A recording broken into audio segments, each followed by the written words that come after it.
భారత్లోని అన్ని ఛానల్స్ ను ఆంధ్రదేశంలో ప్రసారం చేస్తున్న ఏకైక నెట్వర్క్ సిటీ కేబుల్.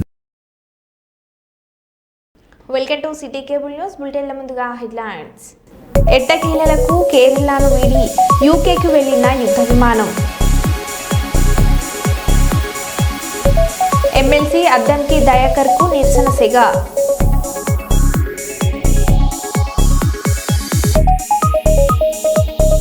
తెలంగాణలో భారీ వర్షం.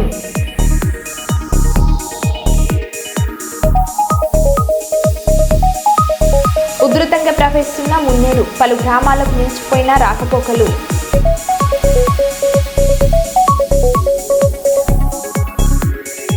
ప్రభుత్వ పాఠశాల విద్యార్థులకు రఘునాథ్ వెర్రవెల్లి ఫౌండేషన్ చేయూత.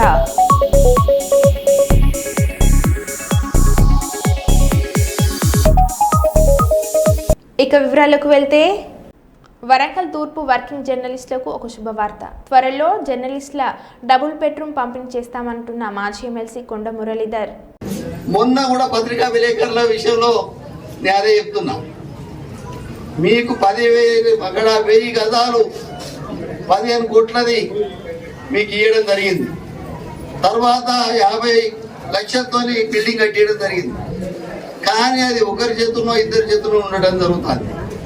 కాబట్టి నేను అక్కడ ఇల్లు ఇవ్వలేకపోతున్నా. మొన్న ఒక ప్రెస్ ఆయన చనిపోయాడు, వాళ్ళ తల్లి చనిపోయింది. వాళ్ళ తల్లి చనిపోయినప్పుడు కిరాయి ఇంట్లో ఉన్నప్పుడు బయట వేసుకున్నారు. ఒక్కసారి మీరు పునరాలోచించండి, అసలు ఈ ప్రెస్ వాళ్ళు ఎంతమంది వస్తుంది, రాగానే 180 మంది లిస్ట్ ఇస్తుంది. ఇక అట్లా ఏదంటే మేము 100 కోట్ల భూమి మీకు ఇల్లు కట్టియాలి, మా కలెక్టర్. దయచేసి మీరు కూడా ఆలోచించండి. అర్హులైన వాళ్ళందరూ కూడా ఈ 15 రోజులలో మరి మీ మంత్రి గారు కొండా సురేఖ గారు, కమిషనర్ గారు, అలాగే కలెక్టర్ గారితో మరి వారి చేతుల మీదుగానే ఇప్పిస్తా నిజమైన లబ్ధిదారులకు. ఎందుకంటే నాకు ఒక విలేకరు ఇప్పుడే చెప్పిండు, వాళ్ళ అమ్మను వాళ్ళు దానం చేయలేదు. మరి ఇంతకన్నా మరి అది ఉండదు. కాబట్టి మాకు మానవత్వ దృష్టితో ఒక 15 రోజుల్లో మీరు మొదలు వాళ్ళని మీరు మీటింగ్ పెట్టుకోండి. మీరు మీటింగ్ పెట్టుకొని అక్కడ అన్ని యూనియన్లకు ప్రతి ఒక్కరికి ఒక్కొక్క షెటర్ ఇవ్వండి. ఆ షెటర్లు అందరిలో అన్ని యూనియన్లు ఉంటాయి. మా దాంట్లో ఎన్ని గ్రూపులు ఉన్నాయో మీ దాంట్లో కూడా అన్ని గ్రూపులు ఉన్నాయి. ఎందుకంటే కులం అంతా కాంగ్రెసే కానీ గ్రూపులు ఉంటాయి, పత్రికలు అంతా ఒక్కటే కానీ గ్రూపులు ఉంటాయి. కాబట్టి వాళ్ళకోటి ఇవ్వండి, మీరు ఒకటి తీసుకోండి.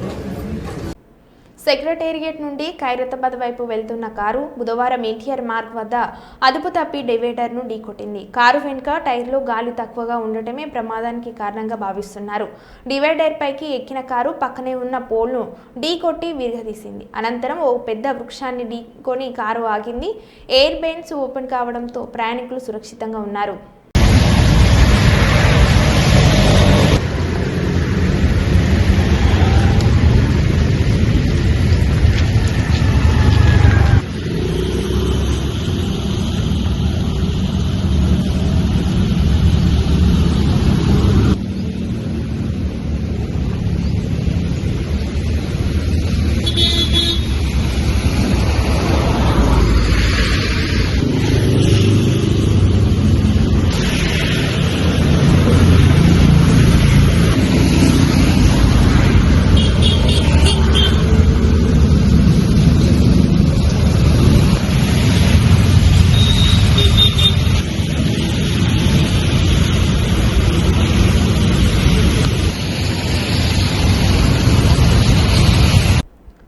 రోజులుగా కురుస్తున్న వర్షాలకు జమ్మికుంట మున్సిపల్ పరిధిలోని కొత్తపల్లిలో వరద నీరు రోడ్డుపైన ప్రవహిస్తుంది.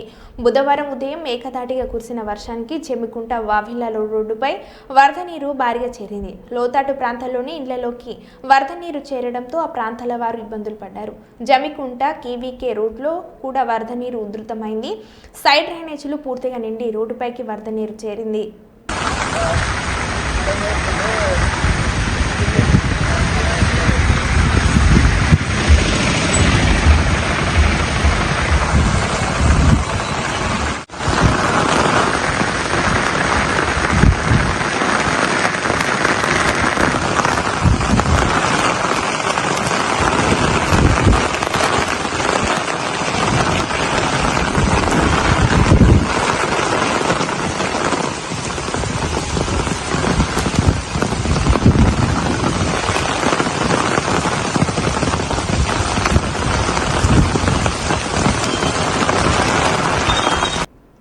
5 వారాలుగా తిరువనంతపురం విమానాశ్రయంలో నిలిపి ఉంచిన బ్రిటన్ యుద్ధ విమానం F-35B ఎటకేటలకు కేరళను విడింది. జూన్ 14న హైడ్రాలిక్ సిస్టంలో లోపం తలెత్తడంతో విమానం అక్కడే నిలిపివేసేవలసి వచ్చింది. స్థానికంగా మరమ్మతులు చేయడం సాధ్యం కాకపోవడంతో బ్రిటన్ నుంచి నిపుణులు వచ్చి లోపాలను సవరించారు. అనంతరం ట్రయల్ రన్ విజయవంతం కావడంతో మంగళవారం విమానం తిరిగి బ్రిటన్కు బయలుదేరింది.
జమ్మూ కాశ్మీర్లోని పహల్గామ్లో ఉగ్రదాడి జరిగిన విషయం తెలిసిందే. ఈ మేరకు సిపిఐ నేత నారాయణ పహల్గామ్ను సందర్శించారు. అక్కడి విషాద సంఘటనకు కేంద్ర ప్రభుత్వం నిర్లక్ష్యమే కారణమన్నారు. ఆపరేషన్ సింధూర్పై అనేక అనుమానాలు ఉన్నాయని అవి నివృత్తి కావాల్సిన అవసరం ఉందని చెప్పారు. పహల్గామ్ ఉగ్రదాడి అంశం ఆపరేషన్ సింధూర్పై పార్లమెంట్లో సమగ్ర చర్చ జరపాలని ఆయన డిమాండ్ చేశారు. ఎక్కడైతే కాల్పులు చేశారో అక్కడ చూడడానికి కుదరలేదు. అదే పెద్ద విషాదం. అయితే ఈ విషయం టోకన్ ఉన్న వాళ్ళంతా మాట్లాడుతుంటే ఆ పహల్గామ్లో జరిగినటువంటి ఘటన, ఆ సింధూర్ పార్క్ ఘటన తగినంత శ్రద్ధ కేంద్ర ప్రభుత్వం చూసుకోలేదు. దాదాపు 60-70 లక్షల మంది జనాభా, 7 లక్షల మంది ఆర్మీ మొత్తం ఆడబెట్టా ఉంది. ప్రతి 200 గజాలకు ఒక క్యాంప్ ఉంది. అంత ఇంటెన్సివ్గా ఉండే చోట మరి పిలికల్స్ అంతా ఉంటే ఆడ వచ్చి విచ్చలవిడిగా కాల్చిపడేసి 22 మంది కాల్చేసి అందులో నవ్వద్దు వేసేసారు. ఇవన్నీ చూసినప్పుడు సైన్ శ్రద్ధ తీసుకోవడం అభిప్రాయం లోకల్కి అందరికీ. ఆ తర్వాత జరిగిన ఘటన పైన కూడా సింధూర్ యాక్షన్ ప్లాన్ తీసుకున్నటువంటి దానిపైన అనేక మందికి అనుమానాలు ఉన్నాయి. అంటే ఈ అనుమానం నివృత్తి కావాలంటే పార్లమెంట్లో చర్చ జరగాలి. ఏం జరిగింది అక్కడ దాన్ని చెప్పాలి. పార్లమెంట్లో చర్చ జరగకుండానే 7 మంది గ్రూపులు పంపించి ప్రపంచం అంతా పంపించి తెప్పించారు. ఏది విహారయాత్ర ఏదన్నా ఇది పార్లమెంట్ చర్చ జరగాలి. ఏదైనా తెలుసుకోవాలా, లోపాలని తెలుసుకోవాలా. పాకిస్తాన్ ఏమంటా ఉంది, మేము 7 యుద్ధాలను పూర్తి చేస్తామని చెప్తా ఉంది. నువ్వు సర్జికల్ స్ట్రైక్ వాళ్ళు ఏం చేయలేకపోయారని చెప్తా ఉంది. మళ్ళీ వాళ్ళ నుంచి పీఓకి దేవుడికి పోలేకపోయింది. మరి ఇవన్నీ పాకిస్తాన్ పక్కన ఎక్కడ పెడతా ఉంది. మన వైపు మొత్తం విజయం సాధించామని చెప్పేసి చెప్తా ఉన్నారు. ఇవన్నీ పార్లమెంట్లో చర్చ జరగాలి. అప్పుడు ప్రజానికానికి ఒక విశ్వాసం రావాలి. మన భారతదేశం మన కోసం ఫైట్ చేస్తాం. లేకపోతే చూడండి, ఇక్కడ మామూలుగా వేలాది కుర్రాలు ఇక్కడ ఉంటాయి, తెలుగుని చూస్తారు, బాగుండేది. కానీ ఇప్పుడేమైంది, ఒక భయంకర వాతావరణం సృష్టించి ఒక టెర్రరిస్టుల కోసం ఎక్స్పోజ్ చేయడానికి భయంకర వాతావరణం రావడం మానేస్తున్నారు. ఇక్కడ యాత్ర రావడం మన నష్టం కదా. అందరూ ఇది ఒక విధంగా చెప్పాలంటే రాజకీయ ప్రభుత్వం కోసం, ఎలక్షన్స్ కోసం జరగబోయే ఇవన్నీ మోటివేట్ చేసే అభిప్రాయం చూస్తా ఉన్నాం. దీన్ని ఏం చేయాలంటే పార్లమెంట్లో చర్చ జరగాలి.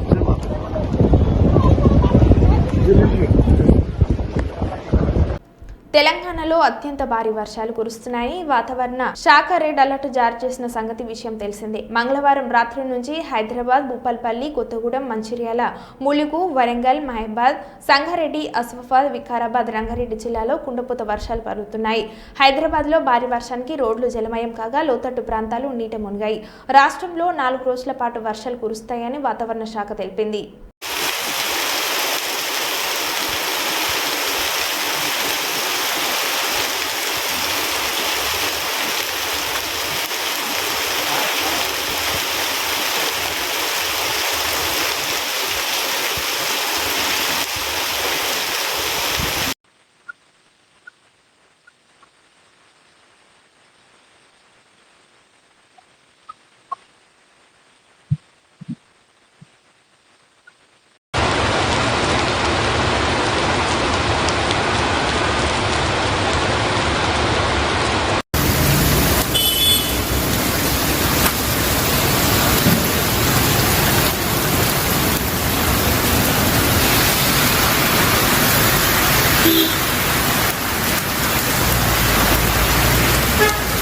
రంగారెడ్డి జిల్లా చేవెళ్ల నియోజకవర్గం మొయినాబాద్ మండల పరిధిలోని గల పలు గ్రామాలలో మంగళవారం ఎడతెరిపి లేకుండా కురుస్తున్న అకాల భారీ వర్షానికి రోడ్లన్నీ జలమైనట్లు తెలిపారు. పలు గ్రామాల రాకపోకలకు తీవ్ర అంతరాయం ఏర్పడింది. పంట పొలాలన్నీ జలమయమయ్యాయి. స్కూల్కి వెళ్లిన విద్యార్థులు ఇంటికి వెళ్లడానికి తీవ్ర ఇబ్బందులు పడుతున్నట్లు తెలిపారు.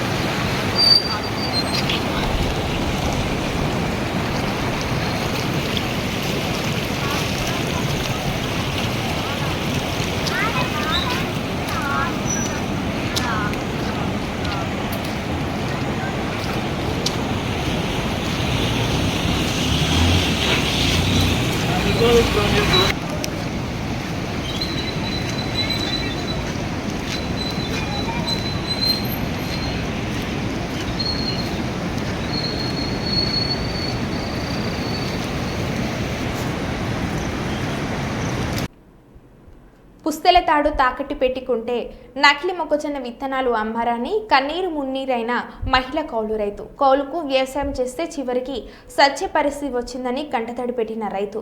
మహబూబాబాద్ జిల్లా బయ్యారం మండలం గంధంపల్లి గ్రామానికి చెందిన నాయని వెంకన్న సంతులాల్ పోడు భూమి దగ్గర 7 ఎకరాలు కౌలుకు తీసుకుని వ్యవసాయం చేస్తున్న రైతుకి నకిలీ మొక్కజొన్న విత్తనాలు షాప్ యజమాని. విత్తనాలు నాటి 45 రోజులవుతున్న ఏపుగా పెరగాల్సిన సమయంలో ఒక్కొక్కటిగా చనిపోతున్నాయని రైతు దంపతులు. మాకు న్యాయం చేయకపోతే మా భార్య భర్తలు ఇద్దరం ఇదే పంట చేనులో మందు తాగి చచ్చిపోతామని ఆవేదన. ప్రభుత్వం వెంటనే స్పందించి నకిలీ విత్తనాల అమ్మిన షాప్ పైన కఠిన చర్యలు తీసుకుని తమకు న్యాయం చేయాలని వేడుతున్న రైతు దంపతులు. మేము కూలి నారి పోలేకనే ఉన్నవా, రైతు వారిగా బతకాలని బతుకుతున్నాం. మేము ఇప్పుడు కాదు, నేను 20-30 ఏళ్ల కాంచి మేము వ్యవసాయం చేసుకునే బతుకుతున్నాం. ఏ షాపులతోనైనా మేము గొడవ పెట్టుకోవాలి. ఎన్ని మందులు చేస్తారో వాళ్ళు పోయి. అసలు ఇట్ట మోసం ఎందుకు చేసిండి? అసలు బావ కొడుకు ఇట్నే లాస్ వస్తేనే మందు తాగాడు చచ్చిపోయింది. అసలే హార్ట్ అటాక్ వచ్చి చచ్చిపోయింది మా బావ కొడుకు. ఇట్నే వ్యవసాయాల లాస్ వస్తే మా వెంకట్రావు అంతా ఉన్నోడే చచ్చిపోయిండు. అది ఇది ఈ రకంగా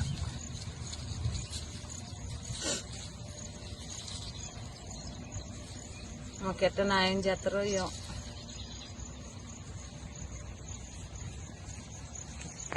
ఇది నేను చేసేది చెప్పు మరా. నేను అసలు చేపు పోయినా నా పిల్లగాడు పోతాను చదువుకున్నాడు అనుకోకుండా ఇప్పుడు 6-7 ఎకరాలు వేసినాం, 14 ప్యాకెట్లు వేసినాం. నేను మెల్లతే అడుగుదా పెట్టి ఇగో ఈ తాడు కుదా పెట్టి నేను తెచ్చి 45,000 ఇచ్చి నా కొడుకు ఇచ్చి పంపించిన. నేను మరి ఇటు నేను ఇప్పుడు 3 రోజులు అయితే 20 రోజుల పైన అయింది. ఒక తేజ బాబురావు అని పిలిచిన. ఒక భద్రు ఉన్నాడు, ఒక రాజు ఉన్నాడు, ఒక అశోక్ వాళ్ళు ఉన్నారు. ఒక వాళ్ళ మొక్కజొన్న ఎత్తానికి పోయినాం మేము, సైజుల మొక్కజొన్న ఎత్తానికి పోయినాం మేము. అందరి మంచిగా ఉన్నాయి. చూడండి మీరు చూడండి, కర్రలు ఇది తెచ్చినాయో చూడండి. మరి ఏంది మీరు తోట ఎత్తాను మీరు పోతే పోయింది. ఇయ్యాలి మొక్కజొన్న చేసుకున్నాం. మరి ఏంది మా పరిస్థితి ఏంది? ఏం న్యాయం చేస్తారు? ఇది బాబురావుల దేరకొచ్చిన నేను మీరు కంపెనీ వాళ్ళని. ఇగో ఈ చేసినట్టు రోజుకు రోజు మళ్ళా బావిలో నీళ్లుండే మా బాధ. మేము ఎట్టా మేము వ్యవసాయం చేసుకున్నాం. మేము కూలీ నాలుగు కూడా పోయేటోళ్ళం కాదు. ఎవరినైనా అడగండి, అలానే నాయన ఎంకన్నాని అడగండి. మేము ఎవరితోనైనా గొడవలకు కూడా పోయేటోళ్ళం కాదు. ఎక్కడ ఎవరినైనా అడగండి, ఆయన ఇస్తాడు మాకు మందులైనా అయినా. మరి ఎందుకు ఇట్లా చేసినామని నిన్న పోయి అడిగినాం మేము. నిన్న మా ఆయనను నా కొడుకుని తోలే నేను. మరి ఇట్లా జరిగింది. ఇప్పుడు ఏంది మా పరిస్థితి ఏంది? మేము 1,20,000 కౌలు కట్టినాం. మేము దీనికి దుంతానికి ఎకరానికి 18,000 నాగేంద్రబాబు ట్రాక్టర్ తెచ్చి దున్నించుకున్నాం. అదే బండి అడిగినా తేడా ఉండదు. మీరు ఇత్తనాలు ఇస్తారో మీరు న్యాయం చేస్తారో చేస్తే మీ కళ్ళ ముందటనే దున్ని మళ్ళీ మేము పైరు వేసుకుంటాం. మేమేమన్నా అబద్ధం ఆడేది అయితే కాదు. మరి ఏమి న్యాయం చేస్తారో చెయ్యాలా. ఇక చూడు రాదు ఈ రకంగా అయిపోతే మరి ఎట్లా చెప్పు? మేమేం చేయని చెప్పు అసలు. ఇక చూడండి ఇట్లా అయిపోతుంది. మరి మాకు న్యాయం ఏం చేస్తారో ఏమో. మరి ఇగో కర్రలు, ఇగో కర్రలు, ఇగో కర్రలు, ఇగో ఇట్లా ఇంత గ్యాపులు ఇగో ఇట్లా పోతాను. ఇక చూడండి ఇగో కర్రలు, ఇగో అగో ఆడ కర్ర, అగో ఆడ కర్ర, ఇవన్నీ ఇట్లా గ్యాప్ పోతుంది. ఈ దయ మాకు ఏదైనా న్యాయం చేయండి. ఇక మేమైతే కవులు పూకోళ్ళం, మాకైతే ఏం లేదు అసలు. పెట్టిన మందులు చూపించమన్నా చూపిస్తా. 45,000 కట్టినాం మేమైతే. 14 ప్యాకెట్లు ఇయ్యి 14 పిండి కట్టలు తెచ్చినాం. 4 అరకలు 2 రోజులు పెట్టి దున్నేసుకున్నాం మేము. అరకకిద్దరు, ఒక మనిషి పిండి పోసుడు, ఒక మనిషి ఇత్తనాలేసుడు. మేమేం ములుగు జిల్లా వాజేడు వెంకటపురం మండలంలో కుండపోత వర్షం. ఈ వర్షంతో చెరువులు కుంటలు మొత్తం నిండాయి. పలు రహదారుల్లో నీరు వచ్చి చేరింది. యాకన్నగూడెం వద్ద తాత్కాలికంగా నిర్మించిన మట్టి రోడ్డు వరద దాటికి పూర్తిగా రహదారి కొట్టుకుపోవడంతో రాకపోకలు పూర్తిగా నిలిచిపోయాయి. కంకలవాగు, బల్లకట్టు వాగు పొంగి పొర్లుతున్నాయి. పంట పొలాల్లోకి భారీగా వరద నీరు చేరుతుంది. పలు గ్రామాల్లోకి ఇళ్లలోకి చేరుతున్న వరద నీరు ఏదుల చెరువు మత్తడి పోస్తుంది. పాలెం వాగు ప్రాజెక్టుకు భారీగా వరద నీరు చేరుతుంది. తెలంగాణ నయగర బోగోతా జలపాతంకు భారీగా వరద నీరు పొంగి పడుతున్న జలపాతం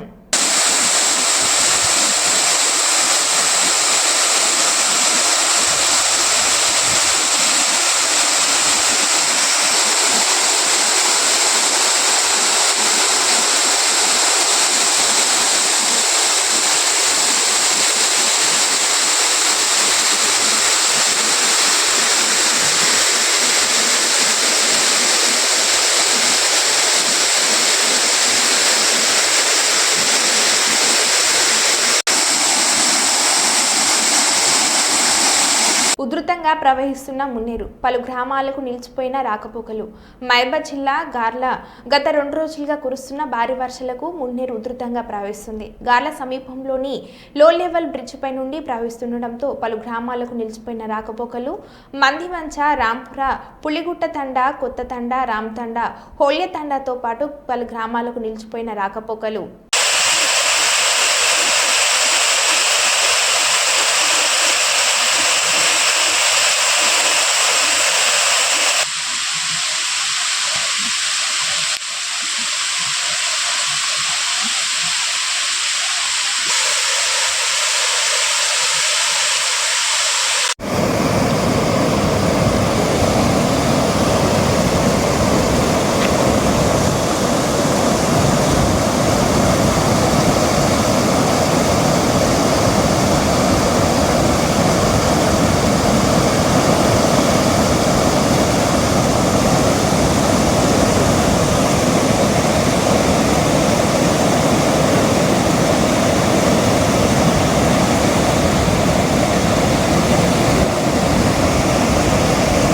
మావోయిస్టుల వారోత్సవాల నేపథ్యంలో ములుగు పోలీసుల అలర్ట్.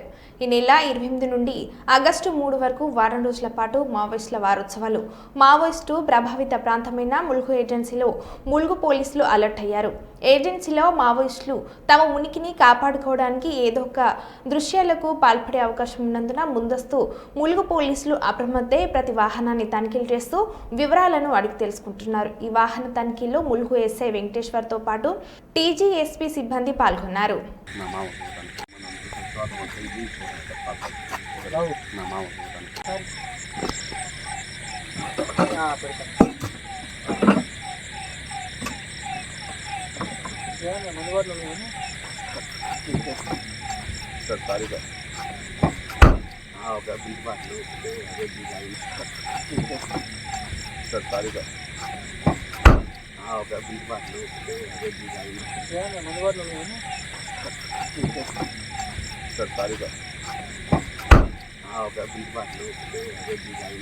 ఇందిరమ్మ ఇళ్ల నిర్మాణానికి అత్యంత ప్రాధాన్యత ఇస్తున్నామని మంత్రి పొంగులేటి తెలిపారు. చెల్లింపులు, ఇసుక, సిమెంట్, స్టీల్ ధరల విషయంలో ఎలాంటి ఇబ్బంది కలగకుండా చూడాలన్నారు. ధరల నియంత్రణ కమిటీ చురుగ్గా పనిచేసేలా కలెక్టర్లు చూసుకోవాలన్నారు. ప్రతి సోమవారం బిల్లులు చెల్లింపులు జరుగుతున్నప్పటికీ సాంకేతిక సమస్యలతో కొంతమంది లబ్ధిదారుల ఖాతాలో డబ్బులు జమ కావడం లేదని, ఇటువంటి సమస్యలు పరిష్కరించాలని అన్నారు.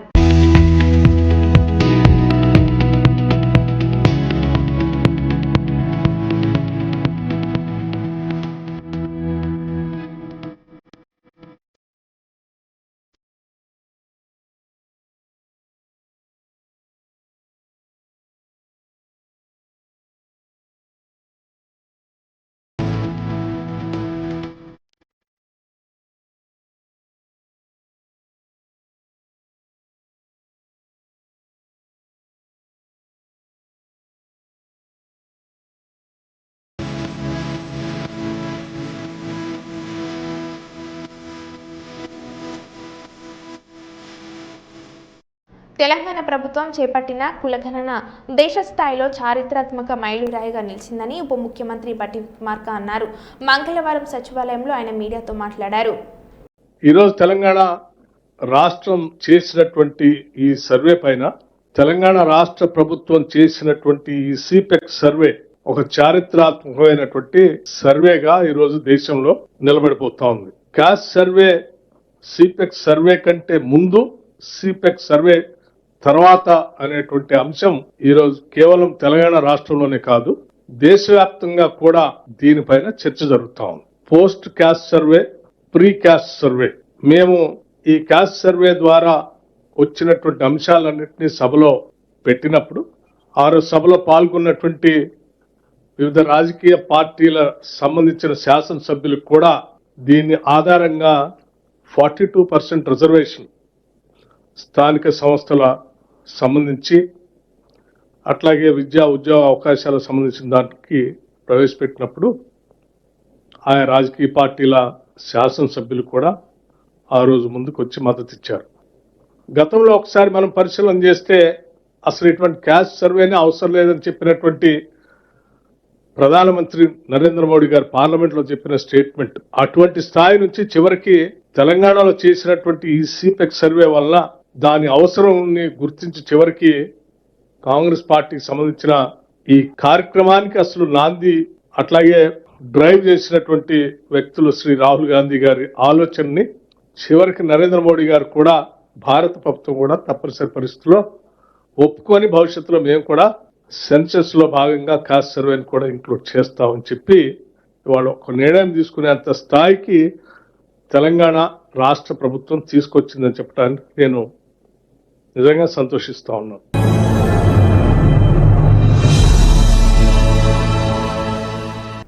ఈ నెల 24న తన పుట్టినరోజును పురస్కరించుకుని హైదరాబాద్కు చెందిన తల్లులకు కేసీఆర్ కిట్లను బీఆర్ఎస్ వర్కింగ్ ప్రెసిడెంట్ కేటీఆర్ అందించారు.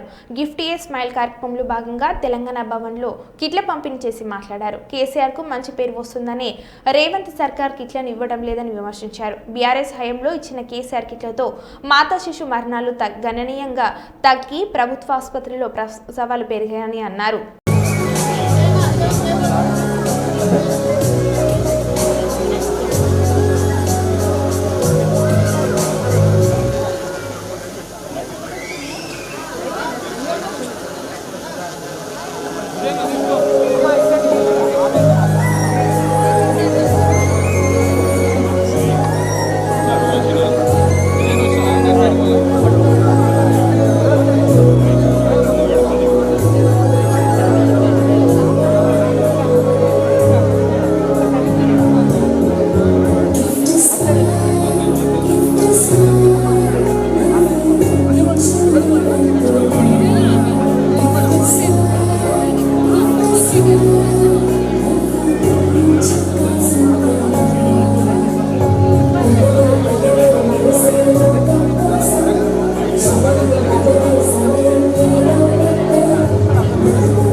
రేవంత్ రెడ్డి ప్రభుత్వం కేసీఆర్ మీద కోపంతో కేసీఆర్ కిట్లను ఇవ్వడం మానేసింది.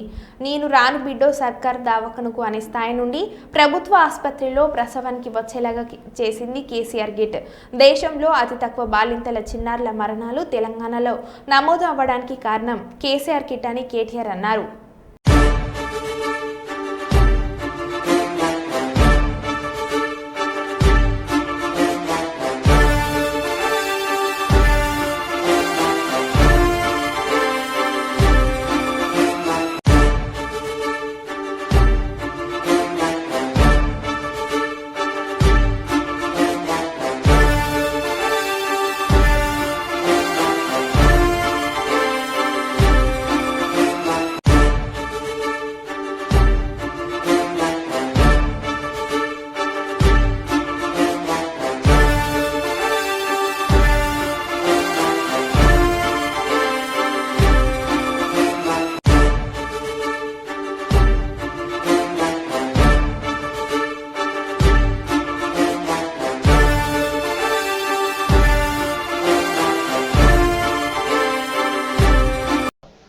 కేసీఆర్ గారి మీద ఉండే కోపంతో ఈ ప్రభుత్వం వచ్చిన తర్వాత మరి కేసీఆర్ పేరున్నది అని చెప్పి ఒక మంచి కార్యక్రమం, తల్లుల మరణాలు తగ్గించిన కార్యక్రమం, పిల్లల మరణాలు తగ్గించిన కార్యక్రమం, పేదవారికి మేలు చేసిన కార్యక్రమం, ప్రభుత్వ ఆసుపత్రుల్లో ప్రసవాలు పెంచిన కార్యక్రమం, నేను రాను బిడ్డో సర్కార్ దవాఖానకు అనే కాడ నుంచి సర్కార్ దవాఖానకు పోయేటట్టు చేసిన కార్యక్రమం కేసీఆర్ కిట్టు. ఆ కిట్టు బంద్ చేసిండ్రు అనే బాధతో చాలామంది మాకు చెప్పడం జరిగింది. దాంతో ఈసారి అనుకున్నది ఏంటంటే, పోయిన 5 ఏళ్ళు ఏదో ఒక మంచి పని చేసుకుంటూ వచ్చినాం, ఈసారి తల్లులకు పిల్లలకు ఏదైనా మంచి చేయాలన్న ఉద్దేశంతో మిమ్మల్ని అందరినీ కొంత ఇబ్బంది పెట్టినాం. ఆలస్యంగా వచ్చినందుకు దయచేసి క్షమించాలని చెప్పి కోరుతూ మరో బులెటిన్లో మళ్ళీ కలుద్దాం. Stay tune.